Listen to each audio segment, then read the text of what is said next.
I'm going to get into just one slide of behind the science, and then we'll switch it over to Ravi of the hydrophilic and hydrophobic coatings. So hydrophilic coatings, what are such coatings? Hydrophilic coatings are those made utilizing polymeric materials that are polar. Polymeric is basically a polymer material, and polar materials that are containing functional groups such as hydroxyl, carboxyl, amino, phosphate, etc. Examples of common hydrophilic polymers are PEI, polyacrylamide, polyacrylic acid, acrylic polymers. We have some PVA, which is polyvinyl alcohol copolymers, and polyvinyl chloride.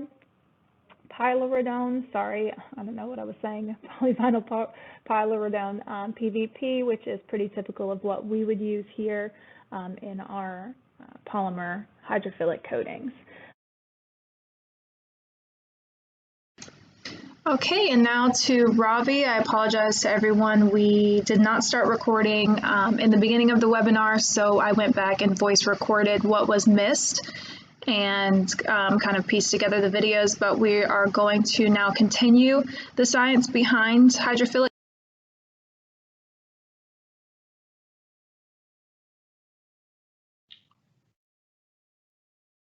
Right. Moving on to the this particular behavior, as I mentioned, the polar nature of materials is the main driver behind this behavior. And to get a little bit into what that actually means, polar materials are those that have residual forces of attraction within the molecule. Again, digging back into our basic chemistry, there are electrons that are comprised in a basic atomic structure, and as we know, there are electrons in different orbits. And in nature, when there is an imbalance of a molecule that forms between two atomic materials, and these electrons are imbalanced, not completely shared together by both the atomic elements, then that creates polarity. So that means there is a residual force on one side of the molecule that causes this polar behavior. As an example, we all know magnets exhibit this magnetic polar behavior. Of course, north-south polar behavior. So it's analogous to that. So there is some residual force in the chemical molecule that creates this force of attraction. Water is a polar material. Water is one of a great example of a polar material because we know that there is a residual hydrogen electron pull that is more prevalent than the oxygen molecule, oxygen atom that's combined. So which also creates, as some of you may recall, this hydrogen bonding. This polar behavior. So that's why water likes to stick together, right? It forms a sheet rather than discrete molecules, which also creates surface tension because of this residual force. And also why it's also a great solvent for many materials. It has that polar behavior. And as we know, we use water as a great solvent for many different things. Non-polar materials don't exhibit this behavior because they are not having this residual force. So they are completely more balanced in the chemical structure. Mercury, as we know, is a very non-polar material, which causes it. If there are droplets of mercury, we have done our science experiments way back in school, where you drop mercury, it's going to be going into these discrete particles or discrete droplets. It doesn't want to come together. So utilizing this behavior, it creates this hydrophilic property.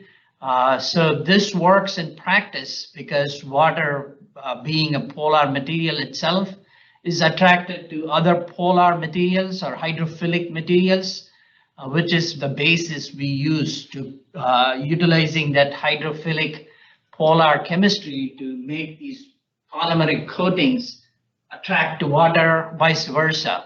On the same note, as a corollary, water is not attracted to non-polar or hydrophobic materials. So that's a fundamental property we are trying to use in designing these coatings.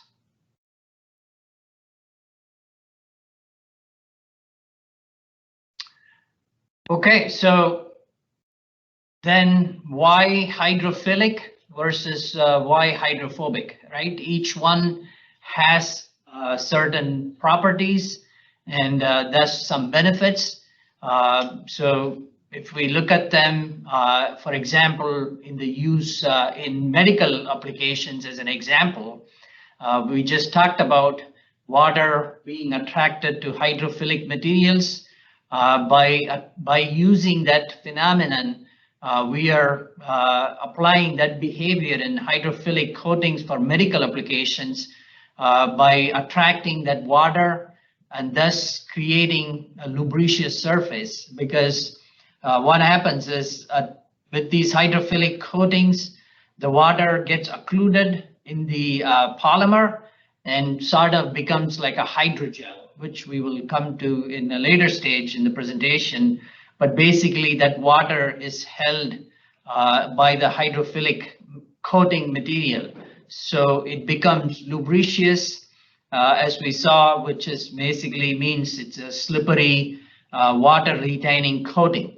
So thus becoming a slippery product when it's wetted out. So we utilize this behavior to provide lubricity in the coated product, where, for example, right, in medical coatings, we provide that lubricity as a fundamental property for these coatings, especially when these devices have to work against other surfaces or are being inserted into the body systems where it goes against the surface. So that fundamental property of hydrophilicity turning into lubriciousness is what we utilize in the hydrophilic medical coatings. On the same token, hydrophobic materials repel water, so they are more used in coating in medical applications when there is no need for water, or you may want to keep out any wetting of the surface. Especially these, for example, are used in more permanent implants where you don't want too much wetting out or contamination. So these materials can stay for a long time without getting rusted or degraded over time. So utilizing that same property in the industrial applications, again, as Nikki mentioned, these hydrophilic coatings disperse water. Basically, if there is a pool of water, these hydrophilic coatings will attract that water and retain it on the surface, thus dispersing and collecting that water away from the surface and occluding into the coating matrix. So what it does is it minimizes if water stays on a surface, again, let's say on an industrial application, maybe a surface of glass that's exposed to water outside. So that water does not keep deteriorating that surface. So the hydrophilic material is able to wick away that water and minimizes the damaging effect of water on the surface. Again, the same token, hydrophobic materials bead water instead of dispersing it. Again, we have seen applications of such hydrophobic materials. For example, a lot of automotive paints use hydrophobicity when to not able to stick, that the water does not stick onto the car surface. So that's an example where there is a beading and thus water is removed from the surface. I'm going to show a couple of examples. In this case, in hydrophilic and hydrophobic materials being used in medical device.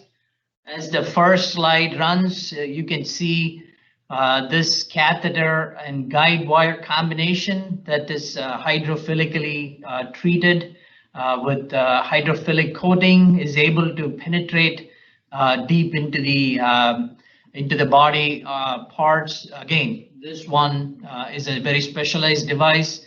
Again, utilizing the fundamental property of lubriciousness, these hydrophilic coatings enable the medical devices to go far into the human body, which is, as we know, is becoming a big driver in the medical applications. As we know, patient stay is getting minimized and many operations are done microscopically, and radial access, as an example, is becoming more prevalent. So these hydrophilic coatings enable that phenomenon. Again, I talked about permanent implants, for example, that are treated hydrophobically, so that example shows that.